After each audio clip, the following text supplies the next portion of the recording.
भगवान ने गिद्ध को ऐसा गति क्यों दिया? क्यों? एक खरे इमारत में लगी आग, मच गई अफरा तफरी और भागम भाग।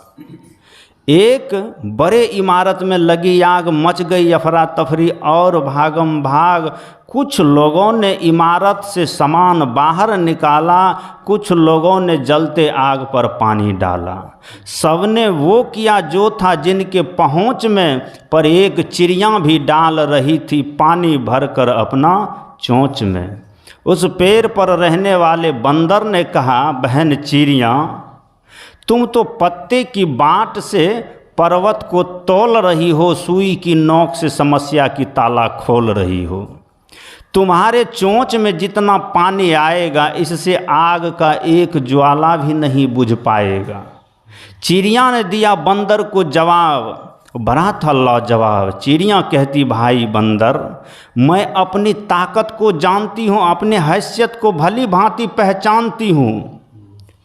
मैं यह भी जानती हूँ कि मेरे चोंच में एक बूंद पानी आएगा, उससे आग का एक ज्वाला भी नहीं बुझ पाएगा। लेकिन कल आग का इतिहास लिखा जाएगा तो मेरा नाम आग लगाने वाले में नहीं, आग बुझाने वाले में लिखा जाएगा। कल का इतिहास के पन्ने में मेरा भी नाम होगा कि एक चिड़िया भी पानी डाल रही थी आग बुझाने के लिए भरकर अपना चोंच में। इसलिए हमसे कितना हो सकता है, कितना नहीं हो सकता है, हम सफल हो सकते हैं, असफल नहीं हो सकते हैं। इसकी चिंता किए बिना हमें कर्म करना चाहिए कि जैसा कर्म करेगा इंसान वैसा फल देगा भगवान। ये है गीता का ज्ञान। हम लोग अगर जो कर्म करते हैं उनका फल भगवान के हाथ होता है, समय के हाथ होता है। लेकिन हम कर्म करने में कुशल हैं, लेकिन फल को लेने में कुशल नहीं है। अब फल मिलता है कर्म के अनुसार। ठीक उसी प्रकार से गिद्ध अपना कर्म किया, अपना दायित्व निभाया।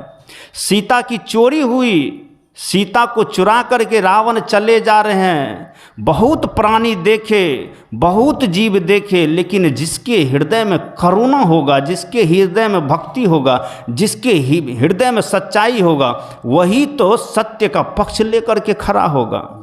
गुलामी का जिंदगी, अंग्रेज जब हमारे देश में शासन कर रहे थे तो यहाँ करोड़ों लोगों गुलामी की ज़िंदगी जी रहे थे, लेकिन सबके दिल में यह उन्माद नहीं उबल रहा था कि हम आज़ादी की श्वास लेंगे। किसी एक को हुआ, किसी दो को हुआ, प्रतिशत में हुआ, लेकिन सबों को नहीं हुआ। ठीक उसी प्रकार से सीता को जब ले जा रहे हैं रावण, तो सब ने उनका विरोध नहीं किया, प्रतिकार नहीं किया, एक गिद्ध ने किया, और गिद्ध को वो गति मिला जो महाराज दशरथ को मिला। मैं आपको ये कहना चाहता हूँ कि अगर हम लोग दूसरे के साथ जो कर्म करते हैं, संसार के साथ जो कर्म करते हैं, दुनिया को जो हम देते हैं वही दुनिया हमको बदले में देते हैं। आप जमीन में जैसा बीज डालेंगे, जमीन उसी बीज का पौधा आपको वापस देंगे। आप अगर मक्के का बीज डाले हैं तो जमीन कभी आपको गेहूं का पौधा नहीं देगा। आप अगर बबूल का बीज जमीन में बो देंगे तो जमीन आपको आम का पौधा नहीं देगा। इससे यही सिद्ध होता है, आप दुनिया को जो देंगे दुनिया वही आपको वापस करके देगी, 1000 गुना देगी, 1 गुना नहीं। अगर आपने दुनिया को नफरत दिया है तो वो नफरत देगी, और 1 गुना नहीं 1000 गुना देगी। जिस तरह से ज़मीन में हमें एक बीज डालते हैं तो हजारों जवाब में मिलता है, उसके एवज में हजारों गुना मिलता है। ठीक उसी प्रकार से हम संसार के साथ जो कर्म करते हैं यह एक बीज है, और इसके बदले में, इसके एवज में हमको हजारों गुना मिलता है। तो ये गिद्धराज अपना समझिए कर्म की भूमिका का बीज बो दिए हैं। सीता के रक्षा के लिए कम से कम एक पक्ष तो रखें, कम से कम अपनी भूमिका तो वहाँ पर कायम किए। नहीं, हम सत्य के पक्ष में, हम अन्याय के खिलाफ में हैं। भले रावण से हम हार जाएंगे, मर जाएंगे, लेकिन जवाब तो दिए, रावण तुम जो कर रहे हो ये सारा सर गलत है।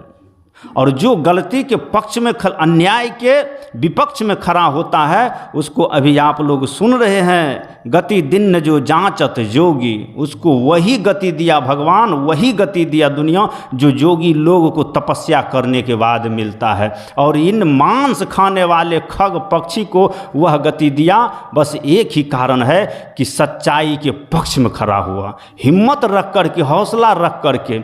इसलिए मैं आपको बड़े भरोसा और बड़े इत्मीनान के साथ कहता हूँ कि जैसा कर्म करोगे वैसा फल तुझको देगा भगवान।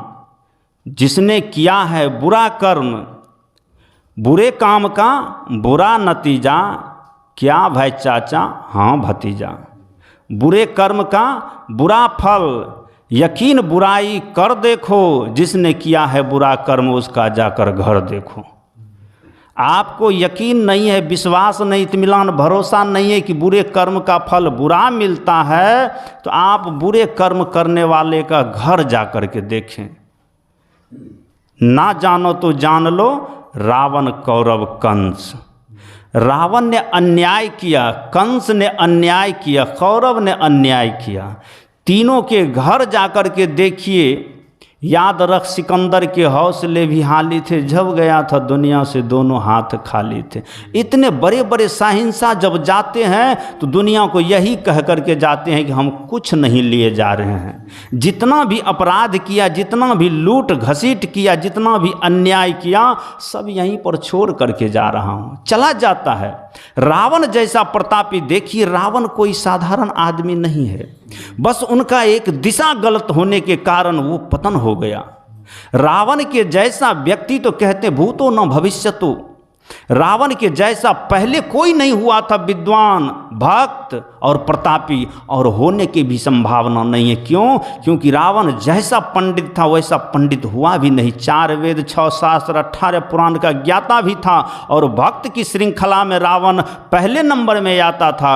क्यों? क्योंकि रावण भक्ति के भावना में आकर के अपना गर्दन खुद रोज कटाता था महादेव के आगे कि मैं ऐसा भक्त हूँ। लोग तो पठवे का गर्दन कटाते हैं, बकरी का गर्दन कटाते हैं, लेकिन रावण खुद का गर्दन कटा देते हैं। लोग तो एक उंगली भी कटा करके नहीं चढ़ाते हैं भगवान पर, लेकिन उन्होंने तो अपना गर्दन ही कटा करके चढ़ा दिया। तो रावण जैसा प्रतापी, रावण जैसा भक्त, रावण जैसा विद्वान, उसका पतन कैसे हो गया? रावण मर चुका है, रावण धाराशायी हो गया है धरती पर, अब जिंदगी की अंतिम श्वास लेने वाला है। राम ने सोचा कि रावण जैसा पंडित, जिसने शून्य से सब कुछ की यात्रा किया, वो रावण, उनकी तुच्छता देखिए। कहते हैं रावण जब छोटा था, बच्चा था, वही विश्वकर्मा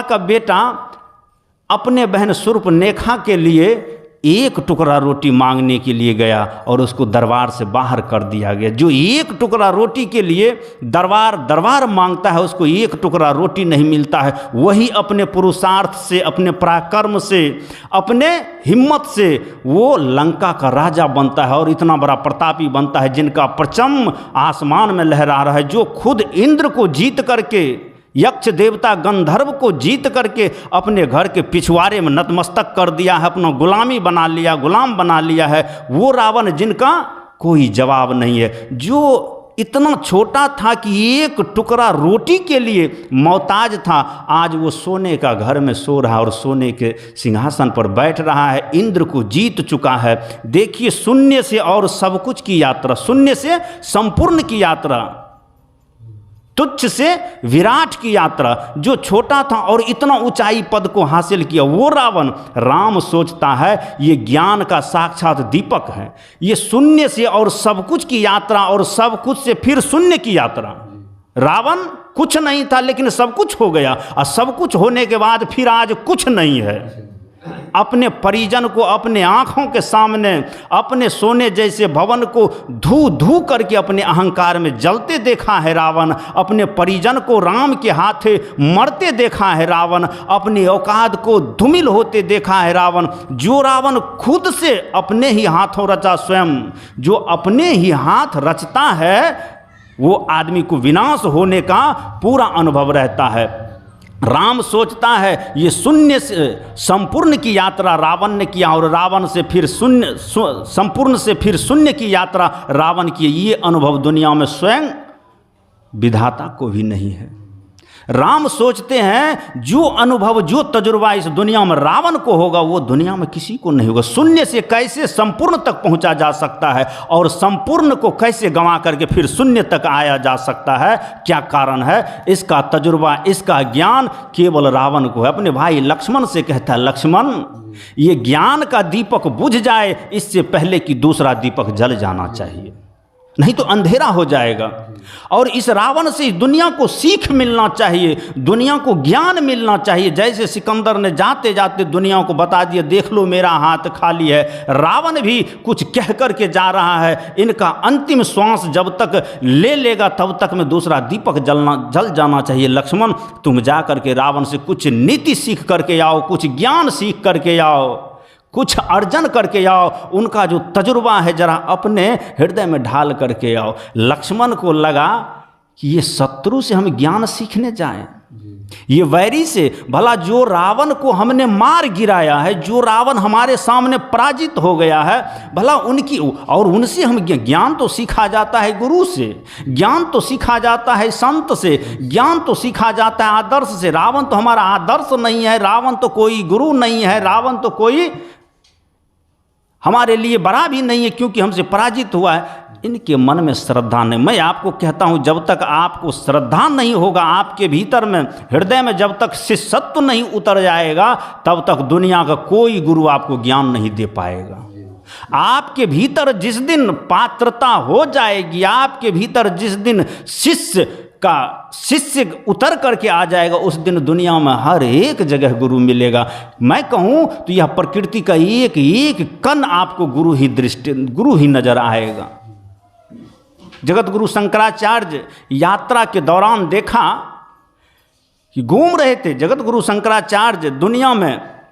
दत्तात्रेय उसने भी 24 गुरु को धारण किया था और वह कहता था कि दुनिया में जो कुछ भी मैं देखता हूं सब मुझे गुरु ही नजर आता है, क्योंकि मैं सबसे सीखता हूँ और जिनसे सीखता हूँ वो गुरु हो जाता है। जिनसे हमें सीख मिला है, जिनसे हमें दीक्षा मिला है, जिनसे हमें ज्ञान मिला है, वो गुरु हो जाते हैं। इसलिए एक बार जगत गुरु शंकराचार्य विचर रहे थे तो देखा कि 2-4 महिलाएं एक जगह हो करके उखली में धान कूट रही है। आज मशीन हो गया है, कल हो गया है, आज लोग धान नहीं कूटते, लेकिन आज से बहुत दिन पहले, सैकड़ों वर्ष पहले, शंकराचार्य जगत गुरु बहुत दिन पहले हुए और उस समय लोग आधे रात से अपने उखली में चावल कूट करके भोजन बनाते थे, आटा पीस करके रोटी बनाते थे। तो माँ को देखा कि 2-4 माताएं धान कूट रही है, लेकिन हाथ में दर्जन भर के चूड़ी है। और जैसे समाट को उखली में रखती है तो चूड़ी में चूड़ी आवाज होता है, हो नहीं रहा है। शंकराचार्य रुक करके देखने लगे, यहाँ भी कुछ सीखने जैसा है। तो 2-4 महिलाएं आपस में बात करती है कि ऐसे नहीं होगा तो सारे चूड़ी को निकाल दो। कहा नहीं, सारे चूड़ी को निकाल देना, सारे श्रृंगार को निकाल देना, ये हमारे सभ्यता के खिलाफ है। क्योंकि कोई सुहागन अपने हाथ से कंगन चूड़ी नहीं खोलती है, उनका एक सुहाग है, उनका यह प्रतीक है, इसलिए चूड़ी को नहीं निकालना चाहिए। तो कहा ठीक है, सबको मत निकालो, एक रहने दो। तो दर्जन भर चूड़ी में से सबको बाहर निकाल दिया, मात्र एक चूड़ी रह गया हाथ में। अब बोलो, अब धान कूटने में चूड़ी बजेगी? उसी समय जगत गुरु शंकराचार्य ने गुरु बना लिया माता को कि माँ मैंने आपसे सीख लिया।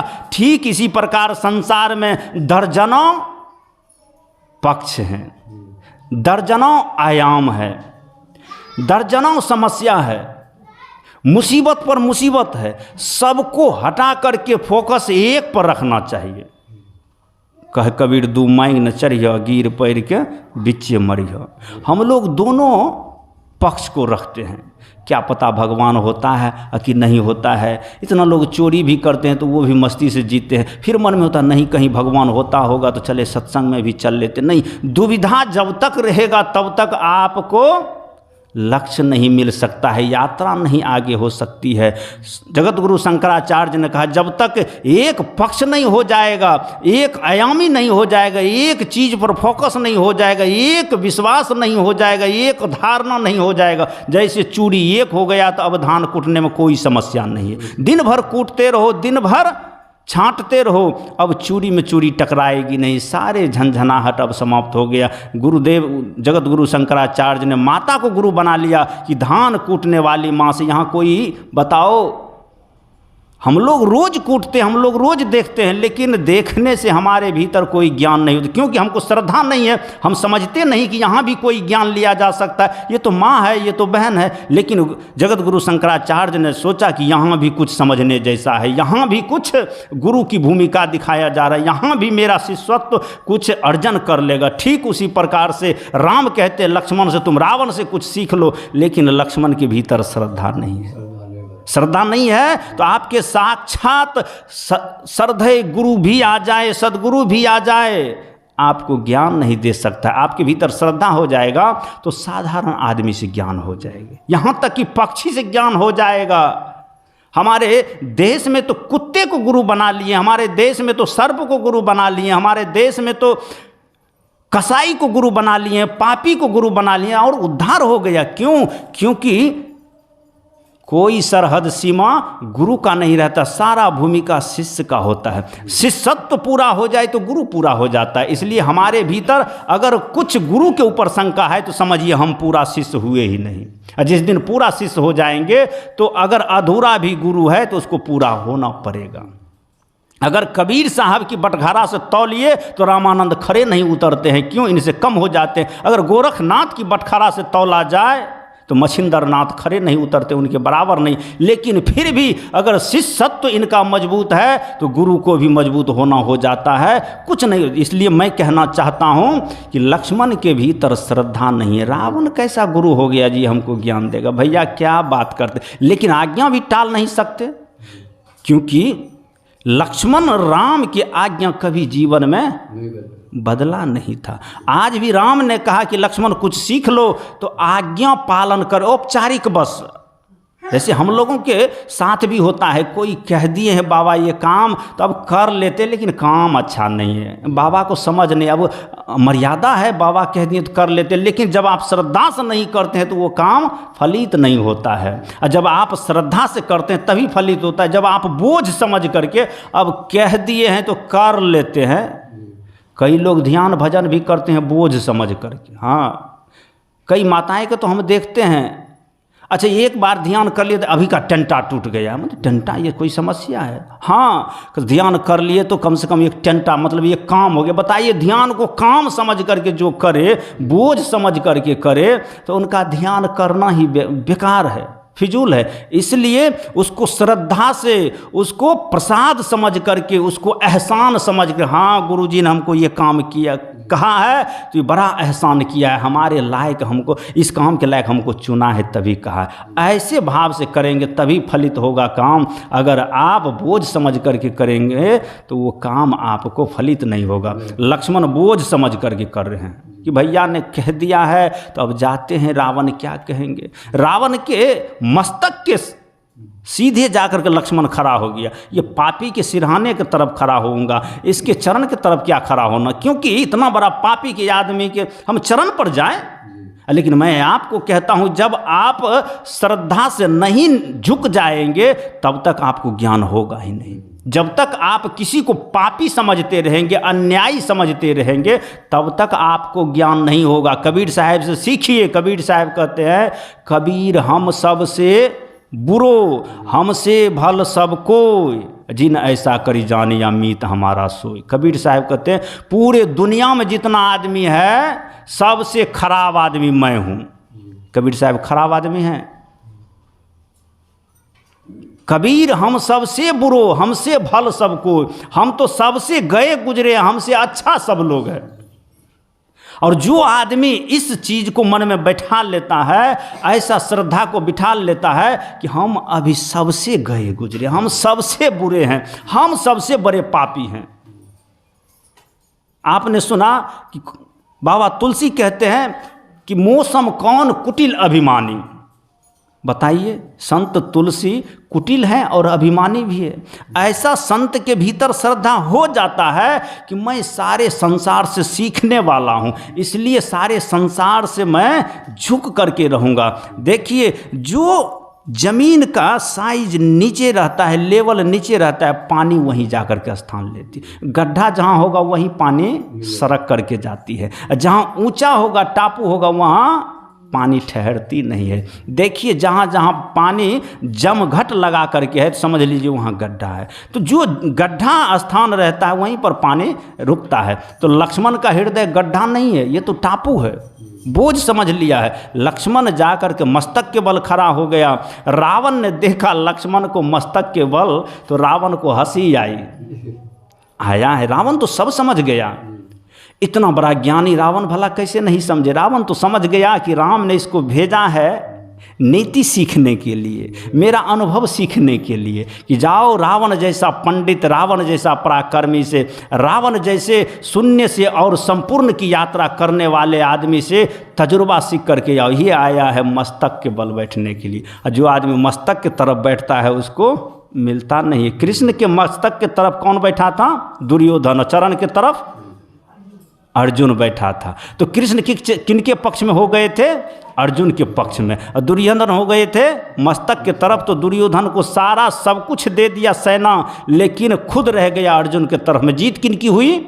अर्जुन की। दुर्योधन की हार हुई। जो मस्तक के बल बैठता है उसकी हार ही होती है, जो चरण की तरफ बैठता है उसी को सब कुछ मिलता है, उसी को सौगात प्रसाद और आशीर्वाद मिलता है। रावण ने सोचा कि ये मूर्ख ठहर गया, अरे इनको तो भाई भेजा था ज्ञान सीखने के लिए, ले तो ये अभिमान सीखने आया। जो मस्तक पर बैठ जाए तो समझिए वो अभिमानी है।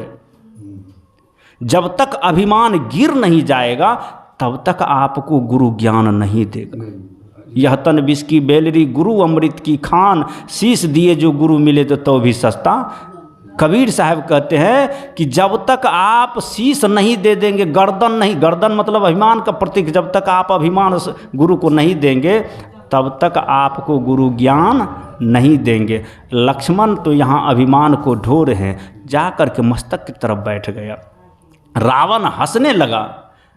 लक्ष्मण कहते हैं, अरे मर रहे हो, मरते समय भी हंसते हो, अपने कुकर्मी पर जरा भी तरस खाओ। रावण कहते हैं, अरे हम तो मर रहे हैं, मरना तो यहाँ सबको है, दुनिया तो मरण धर्म, यहाँ जो भी आया है सो जाएगा, राजा रंग फकीर। रावण कहता मुझे मरने में कोई एतराज नहीं है, ये मरना तो स्वाभाविक है, मुझे मरने से कोई एतराज नहीं, और मैं बड़े आनंद से मर रहा हूँ कि मेरे सन्मुख मेरा विधाता खड़ा है, स्वयं तीनों लोक का, तीनों भुवन का मालिक राम खड़ा है और मेरा अंतिम श्वास आ रहा है। मैं तो धन्य होकर के मर रहा हूँ, लेकिन मुझे तेरी मूर्खता पर मुझे हंसी आ रही है।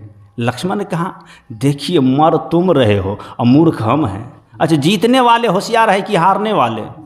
लक्ष्मण कहते मैं जीतने वाला हूँ, तुम हारने वाले हो, मूर्ख मैं हूँ। कहा हाँ, अरे तुम क्या, तुम्हारा पूरा वंशज ही मूर्ख है। रावण ने सोचा जो मस्तक के तरफ बैठा उनको थोड़ा सा बेवकूफ़ बनाया जा। बेवकूफ़ वो होता ही है जो मस्तक पर बैठता है, उनके जैसा बेवकूफ़ कोई नहीं। लक्ष्मण मस्तक पर बैठ गया है तो कहा कि तुम्हारा वंशज ही बेवकूफ़ है। रावण से कहा लक्ष्मण, मन ही मन सोचा कि भैया ने भेज दिया है सीखने के लिए ज्ञान, तो नहीं तो मैं रावण को मरते समय भी मार देता, करूं क्या? अच्छा बोलो, मेरे वंशज के संबंध में कहते हो, मेरे वंशज में कौन कौन मूर्ख है, कहाँ कहाँ तुम्हें मूर्खता दिखाई पड़ी? तो रावण कमेंट करता है, रावण कहता है देखो एक नंबर का मूर्ख तुम्हारा बाप था, जिसने कहा कि राम की राज्याभिषेक कल करूँगा। अच्छा काम कल करना चाहिए कि आज? कबीर साहब कहते कल करे सो आज करे, आज करे सो जब, पल में परलय होएगी बहुरी करोगे कब। जो अच्छा काम है, जो आपके लिए हित का है, जो परमार्थ का है, जो धर्म का, उसको आज कर लो। तुम्हारा बाप एक नंबर का मूर्ख था, कहा कल करेंगे, कल हुआ? कल तो काल के गाल में होता है। होशियार दुकानदार लिखते हैं आज नगद कल उधार, जानता है कल कभी आता नहीं है। इसलिए एक नंबर का मूर्ख तो तुम्हारा बाप ही था जो कहा कि कल राज्याभिषेक करेंगे, हुआ कल नहीं राज्याभिषेक, काल के गाल में चला गया। दूसरा नंबर का मूर्ख सुन लो, सुनोगे? लक्ष्मण तो सोचा कि बात ठीक ही कह रहा है, लेकिन कहा अच्छा तुम बताओ दूसरा नंबर का मूर्ख कौन है? कहा दूसरा नंबर का मूर्ख तुम्हारी माँ है कैकई, जिसने अपने ही सुहाग से अपना वरदान मांग लिया कि मेरा सुहाग उजड़ जाए। ऐसी स्त्री धरती पर बताओ इनसे बढ़कर के मूर्ख कौन होगा? और तुम्हारा भाई भी मूर्ख है। कहा राम? कहा हाँ, जो तीनों लोगों का स्वामी का वो भी मूर्ख है। अच्छा बताओ इस दुनिया में सोने का कहीं मिर्गा होता है? सोने का पक्षी देखे हैं, सोने का पशु देखे हैं? लेकिन सीता तो यही कही थी कि सोने का मिर्गा जा रहा है, मुझे सोने का मिर्गा चाहिए। राम ने चला गया सोने के मिर्गा को खोजने के लिए। सोने का कहीं मिर्गा होता है? तो बताइए तुम्हारा भैया भी मूर्ख है और तुम्हारी भाभी भी मूर्ख। कहा कि वो कैसे? कहा कि उसको तो तुमने लक्ष्मण रेखा खींच करके गया था कि इसे बाहर मत जाना। तो बताओ जो स्त्री अपने कहे हुए घर के मालिक के निशान के बाहर चले जाए उसे बड़का मूर्ख कौन होगा? जबकि कहते हैं बचपन में स्त्री को माँ बाप और जवानी में पति और बुढ़ापे में बेटा के कहने से, बेटा के बात से बाहर नहीं होना चाहिए। लक्ष्मण तुम्हारी भाभी राम की आज्ञा का भी अवहेलना किया और तुमने लक्ष्मण रेखा खींच करके गया, उसके बाहर हो गया। सीता को मैंने घर से नहीं चुराया है, मैंने सड़क पर से उठाया है। बताओ सीता भी। और कहा कि और बताओ, कहा कि सबसे ज़बरदस्त मूर्ख तुम हो जो मूर्खता की बात मेरे मस्तक पर चढ़ करके पूछ रहे हो। लक्ष्मण क्रोधित होकर के वापस आया। कहा भैया उनके पास भेजे थे ज्ञान सीखने के लिए, वो ज्ञान बता रहा है, वो तो महाअज्ञानी है, मर रहा है फिर भी अभिमान की बात कर रहा। कहा कि तुम खड़ा कहाँ था? कहा कि उसके मस्तक के बगल में। कहा कि कभी मस्तक के बगल में रह करके उनको ज्ञान नहीं मिलता है, उनको और अभिमान मिलता है। इसलिए तुम्हें सीखना है तो जरा चरण के पास जाओ। लक्ष्मण फिर जाता है अब की बार देखने के लिए। अच्छा देखते हैं कि चरण के पास जाने से क्या मिलता है। चरण के पास जाता है तब रावण कहता है देखो लक्ष्मण, अब मैं बता देता हूं मेरी शून्य से संपूर्ण की यात्रा। मैं साधारण था लेकिन मैं अपने पुरुषार्थ और पराक्रम से, अपने भक्ति से, अपने तपस्या से मैं इतना बड़ा प्रतापी बना। मेरे पास कुछ नहीं था लेकिन सब कुछ हो गया। मेरे सामने सब कुछ हुआ और मेरे सामने फिर सब कुछ खो गया। ये तजुर्बा, ये अनुभव दुनिया में सिवाय रावण के किसी को नहीं है। जो रावण शून्य से संपूर्ण तक यात्रा किया और संपूर्ण से फिर शून्य हो गया। कुछ नहीं था रहने के लिए घर, लेकिन सोने का घर हो गया, फिर कुछ नहीं रहा। सामने में देख लिया, नज़र के सामने सोने के लंका को जलते हुए। कहा कि देखो मेरे पास भी यही समस्या है कि मैंने अच्छे काम को कल पर टालते रहा। हाँ, मेरा तजुर्बा सीख लो। पहली गलती मेरी कि इतना बड़ा मैं राजा होने के बाद, विद्वान होने के बाद, ज्ञाता होने के बाद सब कुछ समझ पाता हूँ लेकिन आदमी को नहीं समझ पाता हूँ। कहा कि रावण देखो मेरी पहली गलती कि मेरे मन में भी बार बार हुआ जैसे कि सबके मन में होता है। कबीर साहब कहते या तन भीतर दो बसत है, एक साधु एक चोर। हाँ, आपके मन में भी साधु चोर दोनों है। कोई रोज होता है कि सत्संग में चलें और कोई रोज होता है कि चले चुगली कर ले। है यही मन नाटक में ले जाता है, यही मन सत्संग में ले जाता है। तो रावण कहता है लक्ष्मण मेरे भीतर भी दोनों था।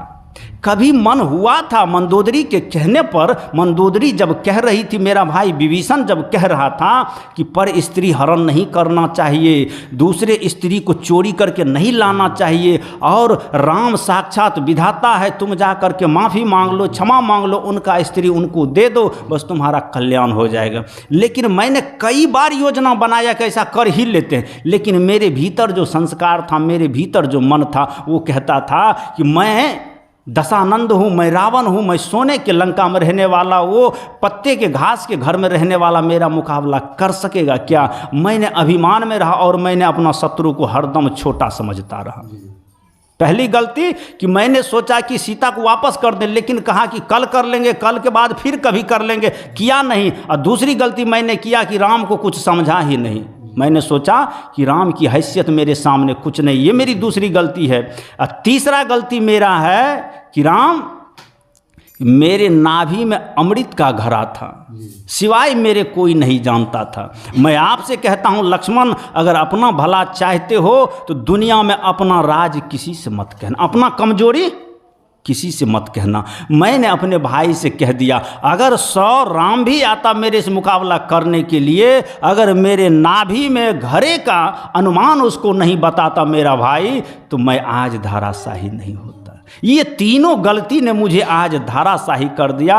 लक्ष्मण, यही मेरा नीति है कि लाख आप विद्वान हो जाओ, लाख आप धनवान हो जाओ, अगर आपके भीतर अहंकार है, आपके भीतर अगर अच्छे काम के लिए आलस्य है, अगर आपने शत्रु को छोटा समझ लिया है, आपने अगर समस्या को छोटा समझ लिया है, आप भी रावण के जैसे धाराशाही हो जाएंगे। आप भी अपने राज को अगर दूसरे को बता दिया, अपने कमजोरी को अगर शेयर कर दिया, तो आपका भी जमीन पर धाराशाही होने से कोई रोक नहीं सकेगा। तो मैं कह रहा था कि देखिए, गिद्ध एक मांसाहारी पक्षी होने के बाद भी उसको सद्गति मिला, इसलिए कि वह सत्य का पक्ष लिया। जो सत्य के पक्ष लेकर के खड़ा होता है उसको अधोगति नहीं होता है। इसलिए हमेशा सत्य के पक्ष में ही खड़ा होना चाहिए। परिणाम जो होगा वो देखा जाएगा। ये गीता का ज्ञान कहता है, जैसा कर्म करता है इंसान वैसा फल देता है भगवान। तो कर्म किए जा, सब फल देंगे भगवान।